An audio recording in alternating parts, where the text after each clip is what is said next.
அனைவருக்கும் வணக்கம். நான் சகோதரர் தமிழரசன் பேசுகிறேன். இந்த சேனல் ஃபஸ்ட் டைம் பார்க்குறவங்களா இருந்தீங்கன்னா சப்ஸ்கிரைப் பண்ணிக்கோங்க, பெல் பட்டனை கிளிக் பண்ணிக்கோங்க, ஆளுங்கிற ஆப்ஷன் இருக்கும், அதையும் செலக்ட் பண்ணிக்கோங்க. அப்போ தான் நாங்கள் போடுற பதிவுகள் எல்லாமே உங்களை வந்து சேரும். இன்றைக்கி நம்ம இந்த வீடியோவில் பார்க்க போகிற தலைப்பு தனுசு ராசி. தனுசு ராசி பூராட நட்சத்திரத்தை பற்றி பார்க்க போகிறோம். பூராடம் நட்சத்திரம் 1, 2, 3, 4 பாதங்கள் தனுசு ராசியில் இருக்கும். ஒரு சில நட்சத்திரமெல்லாம் வந்து பார்த்திங்கன்னா உடைபட்ட நட்சத்திரமாக வரும். ஒரே நட்சத்திரம் வந்து பார்த்திங்கன்னா 2 ராசிக்கு ஸ்ப்ளிட் ஆகும், 2 ராசிக்கு வரும். ஆனால் பூராடம்ங்கிறது தனுசு ராசிக்கு மட்டும்தான் இருக்கும், தனுசு ராசிக்கு மட்டும்தான் பொருந்தும். சரிங்களா? ஒரு நல்ல ஒரு நட்சத்திரங்க. அடுத்தவங்களை சிரிக்க வைப்பாங்க, கலகலன்னு இருப்பாங்க, நல்ல ஒரு நகைச்சுவை உணர்வு கொண்டவங்களாக இருப்பாங்க, அன்பு பாசத்துக்கு கட்டுப்பட்டவங்களாக இருப்பாங்க, நல்ல குணம் நல்ல மனம் படைச்சவங்க தான் பூராட நட்சத்திரக்காரங்க. பொதுவாகவே தனுசு ராசிக்காரங்க நல்லவங்க தான், இல்லை பூராட நட்சத்திரக்காரங்க கொஞ்சம் ரொம்பவே நல்லவங்களாக இருப்பாங்க.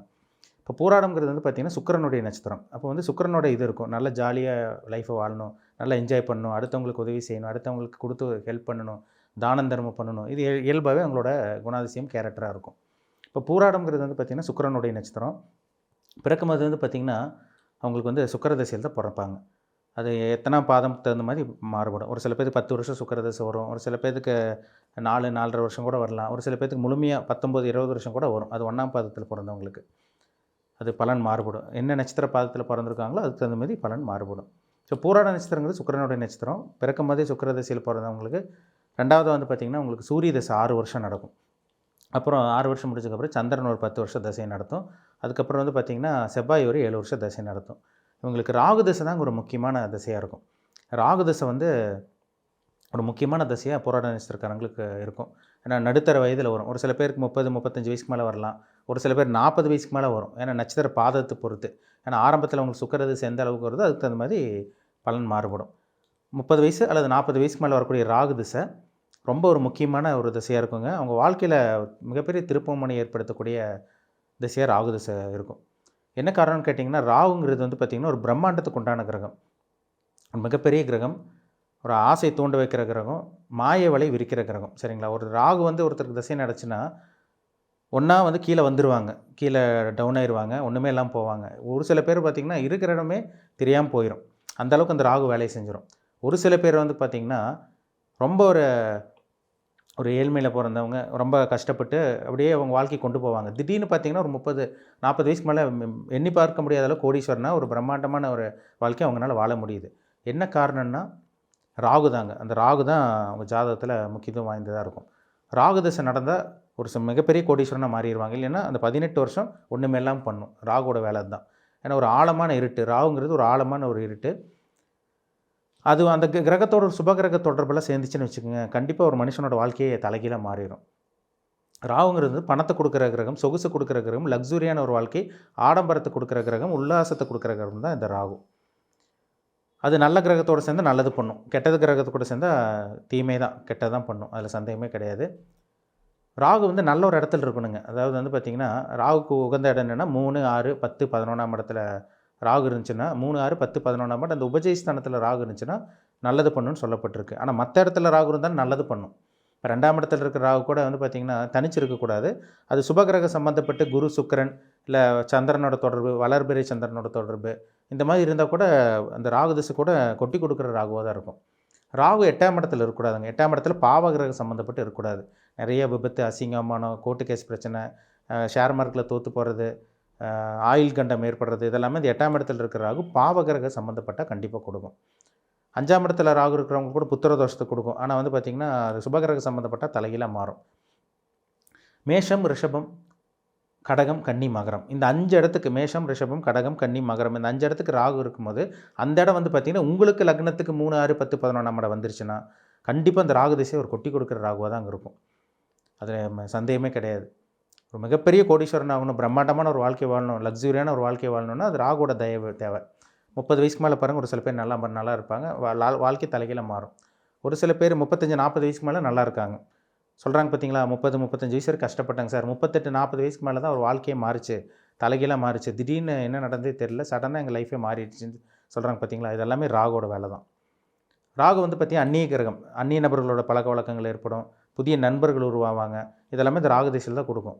ராகு பாவகிரகத்தோட சம்மந்தப்பட்டெல்லாம் இருந்துச்சுன்னா தேவையில்லாத தொடர்புகள், இல்லீகல் கான்டாக்ட் வரும், தவறான பழக்க வழக்கங்கள், உலகத்தில் இருக்க அத்தனை தவறான பழக்க வழக்கங்கள் எல்லாமே அந்த ராகு திசையில் இழுத்துட்டு கொண்டு வந்து விட்டுரும்.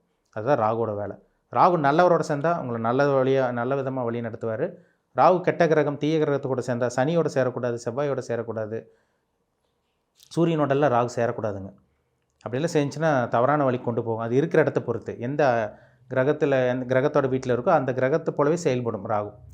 தான் நின்ற வீட்டு அதிபதி போல் ராகு செயல்படும். அப்போ ராகு நல்ல இடத்துல இருந்துச்சுன்னா கண்டிப்பாக கோடீஸ்வரன் ஆக முடியும். பெரிய ஒரு பிரம்மாண்டமான ஒரு ராஜ வாழ்க்கையை கண்டிப்பாக ஜாதகர் வாழ முடியும்.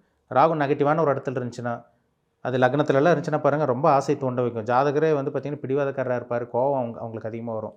லக்னத்தில் இருக்கிற ராகு ஆசை தூண்ட வைக்கும். திருப்திப்படுத்தவே முடியாது, அவங்கள சாட்டிஸ்ஃபைட் படுத்தவே முடியாது. 7ஆம் இடத்துல இருக்கிற ராகு அதே மாதிரி தான். திருமண சம்மந்தப்பட்ட விஷயங்களில் பிரச்சனை, தவறான வழி கொண்டு போகிறது, இதெல்லாமே 7ஆம் இடத்துல இருக்கிற ராகு பாவகிரக சம்மந்தப்பட்ட கண்டிப்பாக ஏற்படுத்தும். 12ஆம் இடத்துல இருக்கிற ராகு 9ஆம் இடத்துல இருக்கிற ராகுலாம் பார்த்திங்கன்னா அந்நிய நபர்களோட பழக்க வழக்கங்கள், வெளிநாடு போகிறது, வெளி மாநிலம் போகிறது, ஒரு ஊர் விட்டு இன்னொரு ஊருக்கு போகிறது, ட்ராவலிங் அடிக்கடி பிஸியாக இருக்கிறது, ட்ராவலிங் பண்ணுறது, இதெல்லாமே இந்த 12ஆம் இடம் 9ஆம் இடத்துல இருக்கிற ராகு கண்டிப்பாக கொடுக்கும். சரிங்களா? 6ஆம் இடத்துல இருக்கிற ராகு ரொம்ப நல்ல ஒரு அமைப்பாக இருக்கும். 3ஆம் இடத்துல இருக்கிற ராகு கண்டிப்பாக ஒரு வெற்றி கொடுக்கும் நல்ல கிரகத்தோடு சேர்ந்துருந்தால். 10ஆம் இடத்துல தனிச்சு இல்லாமல் ராகு இருந்துச்சுன்னா, தனிச்சு இல்லாமல் ராகு வந்து சுபகிரக சம்மந்தப்பட்டிருந்துச்சுன்னா தொழிலில் பெரிய ஒரு மேன்மையான ஒரு வாழ்க்கையை கண்டிப்பாக அந்த ராகு திசையில் கொடுக்க தாங்க செய்யுது. 11ல் ராகு இருக்கிறது அபாரமான வளர்ச்சி, பெரிய ஒரு மாற்றம், ஆசைப்பட்ட வாழ்க்கை நிறைவேறது, பெரிய கோடீஸ்வரனாக மாறுறது. அவங்க ஜாதகத்தெல்லாம் பாருங்கள் 11ஆம் இடத்துல ராகு சம்மந்தப்பட்டிருக்கும். அப்போ ராகுங்கிறது ரொம்ப முக்கியமான பிளானட். சரிங்களா? உங்கள் ஜாதகத்தில் எங்கே இருக்குதுன்னு பாருங்கள். நீங்கள் என்ன லக்னத்தில் பிறந்திருக்கீங்கன்னு பாருங்கள், என்ன கர்மா அனுபவிக்க பிறந்திருக்கீங்க பாருங்கள். ராகு ரொம்ப முக்கியமான கிரகங்க. 18 வருஷம் தசையை நடத்தும். 18 வருஷம் ராகு தசை முக்கியமான தசை. ராகு தசை இருக்கிறதுலே பெரிய தசை சுக்கிர தசை தான். அதுக்கப்புறம் வந்து பார்த்திங்கன்னா சனி தசை 19 வருஷம் வரும். ராகு தசை 18 வருஷம் வரும். அந்த ராகு தசையில் ஒரு மனுஷன் வாழ்கிறானா இல்லை வீழ்கிறானா, நல்லதை அனுபவிக்கிறானா கெட்டதை அனுபவிக்கிறானா, இதெல்லாமே அவங்கவங்க பிறப்பு ஜாதகத்தில் நடக்கக்கூடிய இந்த ராகு திசை வச்சு தான் நம்ம முழுசாக சொல்ல முடியும். சரிங்களா?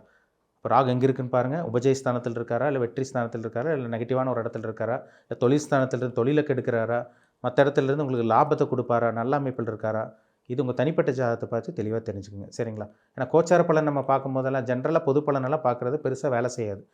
அது எல்லாமே 15லேருந்து 20% தான் வேலை செய்யும். இப்போ இந்த ராகு பற்றி பார்த்தோம் பார்த்தீங்களா, இது ஜாதகத்தை வச்சு தான் சொல்ல முடியும். பொது பலன்னு சொல்ல முடியாது. ஜாதகத்தை வச்சா தான் அவங்க என்ன கர்மாவில் இருக்காங்க, என்ன அனுபவிக்க போகிறாங்க, நல்லது நடக்குமா கெட்டது நடக்குமா, லைஃப் எப்போ செட்டில் ஆகும், இல்லை லைஃப் ஃபுல்லாக கஷ்டப்படணுமா, 30-40 வயசுக்கு மேலே கஷ்டப்படுற மாதிரி வருமா, இல்லை நல்லா இருப்பாங்களா, இது எல்லாமே அவங்கவுங்க தனிப்பட்ட ஜாதகத்தை பார்த்தா தான் சொல்ல முடியும். அப்போ தான் உங்களுக்கு ஒரு ஐடியா கிடைக்கும். ஜாதகத்தை பார்த்தீங்கன்னா உங்களுக்கே ஒரு தெளிவான ஒரு ஐடியா கிடைக்கும். எதை நோக்கி போகலான்னு உங்களுக்கு ஒரு மைண்ட் ஒரு ஃபோக்கஸ் அது பண்ணி போயிட்டே இருக்கலாம் நீங்கள். சரிங்களா? ராகு எங்கே இருக்கார், குருவோடு இருக்காரா, இல்லை சனியோடு இருக்காரா, செவ்வாயோடு இருக்காரா, இல்லை மற்ற பாவகிரகங்கள் சுபகிரகத்தோடு சம்மந்தப்பட்டிருக்காரா, இது தனிப்பட்ட ஜாதகத்தை பார்த்து தெளிவாக தெரிஞ்சுக்குங்க. மீண்டும் அடுத்த பதிவில் சந்திக்கும் வரை உங்களிடமிருந்து விடைபெறுவது உங்கள் சோதரர் தமிழரசன். இந்த சேனல் பிடிச்சிருந்தால் உங்கள் நண்பருக்கு உறவினருக்கும் ஷேர் பண்ணுங்கள், லைக் பண்ணுங்கள், சப்ஸ்கிரைப் பண்ணுங்கள், பெல் பட்டனை கிளிக் பண்ணிக்கோங்க, ஆளுங்கிற ஆப்ஷன் இருக்கும், அதையும் செலக்ட் பண்ணுங்கள். அப்போ தான் நாங்கள் போடுற பதிவுகள் எல்லாமே உங்களை வந்து சேரும். நன்றி, வணக்கம்.